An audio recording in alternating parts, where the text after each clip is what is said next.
series. And so the last time I preached, anyone remember what I preached about?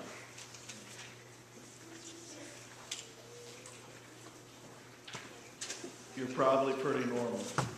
It's hard to remember from one week to the next, and it's been, I'm not sure how many weeks, almost a month probably. The last time I preached was the first of a series about the road to recovery. Does that picture ring a bell? I figured it would. So one of the foundational verses I'm using each time is from Matthew chapter 11, verse 28 to 30. And we want to read this again. And Jesus said, "Come to me, all of you who are weary and carry heavy burdens, and I will give you rest. Take my yoke upon you. Let me teach you, because I am humble and gentle at heart, and you will find rest for your souls. For my yoke is easy to bear, and the burden I give you is light." Jesus came for those who were tired of trying to make life work on their own terms. And he says, if you let me, I'll show you how life is actually supposed to work. And so this is really what this series of messages is about. Last time we talked about the fact that we all need to come to this realization, not just in our heads, but also in our hearts, that we are not God, and that we are powerless to control our tendencies to do the wrong thing, and that often our life is unmanageable. Well, now this week, particularly Friday and Saturday, I was at a conference about helping people work through the traumatic events of their life, particularly sudden deaths and those type of things. And as I was preparing this morning, I realized that often there's a lot of us that have experienced pain in our lives, whether it be for a child, it could be something what we would consider small as losing a pet or some favorite toy. That can actually make some tremendous impact and leave a painful spot in our lives. It could be getting fired from a job. It could be losing a spouse, a family member. It could be having a miscarriage. And those type of things bring pain into our lives. And we find, if we're honest with ourselves, some more than others, that the pain keeps coming back when there are certain triggers, things that trigger memories.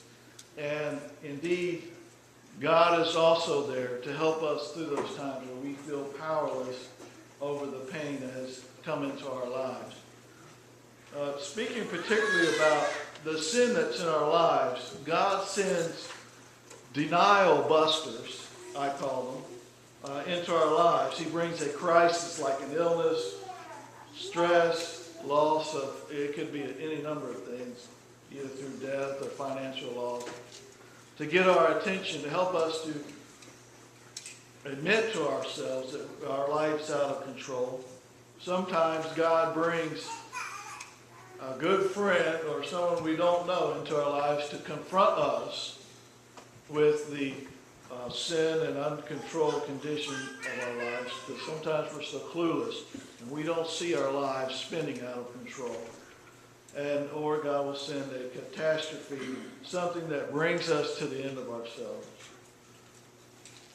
to help us to realize that we are not God and that we need Him. Now, the second letter in this acronym recovery stands for earnestly believe that God exists. I don't think there's anybody here who's got a problem with that part. Is that right? That's not an issue for us. We believe God exists. It's not a trick question. But there's some more pieces to this. That I matter to Him. Now, you know this factually. You've read the Scripture, and the Bible communicates that I matter to God. But here's a problem. Many of us if we're honest with ourselves, have asked ourselves the question, do I matter? Do I matter? And this comes through, childhood experiences often. There's adults. And often, as we go through different phases of our life, that question comes up again, do I matter? And in a sense, we translate that into, do I matter to God, whether we do it consciously or not.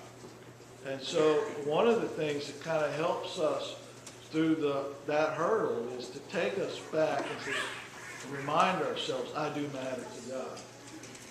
And the third thing is, not only do I matter to Him, but that He has the power to help me recover from the pain and the struggles of my life. So that's our second step on this road, is to earnestly believe that God exists and believe that I matter to Him and believe that He has the power to help me recover. Now this also brings us to the second beatitude, Matthew chapter 5, verse 4. And encapsulated in this short thing communicates the fact that I do matter to Him and that He has the power. He says, blessed are those who mourn. He says they will be comforted. They will be comforted because they matter to God. And they will be comforted because He has the power to comfort them. Now Hebrews chapter 11 verse 6 talks about that without faith it's impossible to please God. Anyone who wants to come to Him must believe that He is God, that there is a God. That means that God exists. And that He rewards those who sincerely seek Him. Now, that's where that word earnestly comes in, is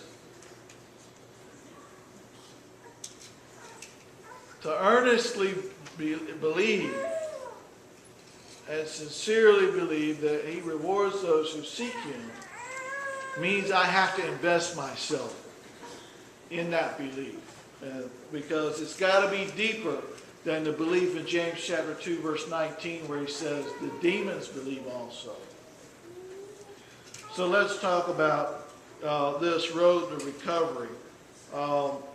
We could give it another title today of How to Get Help When You Hurt.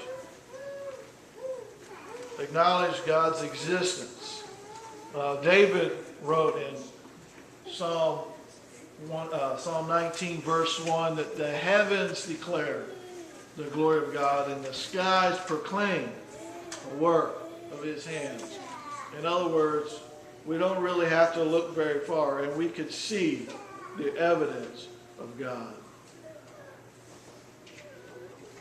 Paul wrote that we have no excuse. He says, from the time the world was created, people have seen the earth and sky and all that God has made. And we can clearly see His invisible qualities, His eternal power and divine nature. So they have no excuse whatsoever for not knowing God. In fact, I think sometimes we ourselves need to use nature to remind us of the attributes of God. It also says in Psalm 14 verse 1 that only fools say in their heart, there is no God. So now my next question is believing in the existence of God the real issue? The real issue is probably more like, what kind of God is He? What is He really like? Does it matter the problems that I have? And I would suggest that the real issue is that we have some very strange ideas about God. Now, most of you probably grown up in church and you question the fact that I'm telling you you have strange ideas about God. But if you take how you act and translate it backwards into what you believe, you'll find what you say you believe and what you really believe are often very different.